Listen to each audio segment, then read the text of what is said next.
right, gentlemen, we are rolling. Alrighty. Can you first off by telling me your name and the spelling on that name for me? Okay, Kedrick Chism, Kedrick, Chism as in Michael. Awesome. And what is your title? I am the Interim Superintendent of the Field Operations Division of Water and Sewer. All right. And how long have you been working at Water and Sewer here in Shreveport? I've been working at Water and Sewer for 10.5 years. And how long have you been running the department? I've been doing this since 2020. 2020? Yes, sir. So, and starting this off in one sentence or a few words, how would you describe that week in February of 2021? The most challenging week of my career. And when did you realize, you said you grew up down south in Patterson. You'd say you'd see snow once every 20 years. You see, up here maybe once every few years. When did you have an inkling that it was going to be the most challenging week of your career? Well, we did a lot of prep prior to that event, and we hoped for the best. First few days started out okay. We were monitoring some things in the system. There were a few instances where there were fires, and we were monitoring how the fire hydrants would perform. That was a major concern, and they worked flawlessly. But then after about a day or two, my phone started ringing, and started getting phone calls that you shouldn't get in the middle of an event like this. So as time went on, we realized that okay, we're starting to get more and more phone calls, more and more issues, more and more people without water. So there were some major issues going on. At which point it was time to, gather all the folks that work in these conditions and figure out what's going on. Let's start assessing.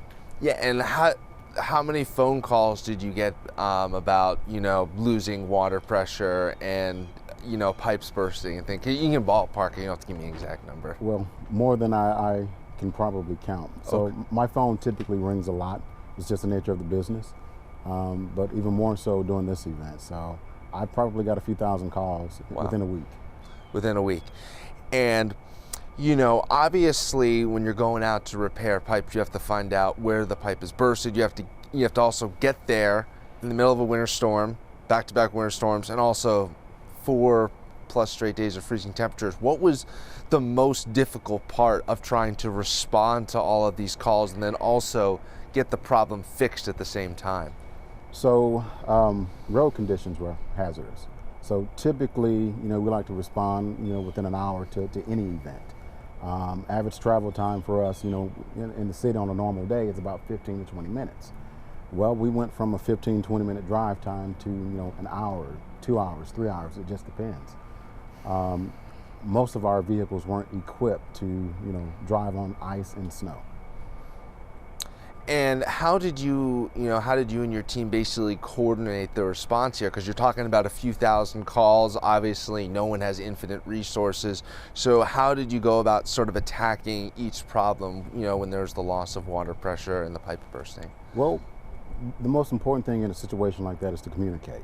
Communicate with all parties involved. So we set up a command center here on the premises. And all these agencies from the state and federal level and local level began pooling our resources and communicating. So once we identified who was able to respond, we set up basically, tasks and groups assigned to those tasks to gather information. And once that information was gathered, we come up with a plan on how to rectify the issue. Yeah, and what was sort of, you would obviously get there. What was sort of the most difficult thing in terms of trying to, repair all the issues that you got? Was it trying to, dig the hole down to the pipe? Was it trying to stay warm? Obviously getting there, you were just talking about, was a really big issue. All of the above. So getting there is an issue, getting equipment to the site, getting material to the site. So there are some things that we just can't carry on a normal, truck. So getting material delivered in situations like that, where typically it would take 30 minutes to get you some parts and material, may take you an hour or two because someone has to drive down an icy road. Yeah. Typically doing these types of jobs and types of repairs, you're going to get a little wet. So getting wet in sub-zero temperatures also becomes a safety issue where people become hypothermic. Yeah.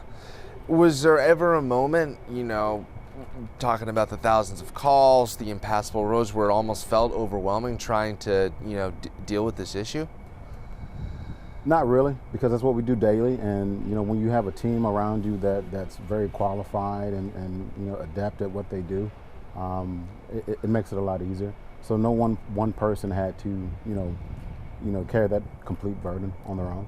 Okay, that's awesome. And was there a certain moment when you realized you were kind of over the top and you were kind of on the back side of this, and you really started to feel like you're getting things back under kind of under control, and the calls started to get less and less with the So as we were assessing the system, we were also getting feedback from the system and figuring out where our problems were. So that once you have a system-wide evacuation of all the water, it introduces a lot of air into the system. So a major portion of getting Shreveport back online was gathering where the air is and removing the air and bringing that water with us as we remove the air, basically. So we were making decent progress after a few days, figuring out where our water is and where we need to get it. And so every day, we meet to figure out, okay, this is where we are, this is where we need to be. We set those strategic goals in place, and we work towards that end. And in hindsight, what did you take away from responding to the most difficult week of your career going forward? Obviously, God forbid if something like that were to happen again. Kind of what were really the lessons learned from dealing with an event like this? Well, you can't prepare for every situation that may arise. But when something unprecedented happens, the biggest lesson I learned is how much Shreveport cares. You've got a lot of folks that have Shreveport's best interest in mind. And so when the chips are down, you've got all these people and agencies that care, that can help out.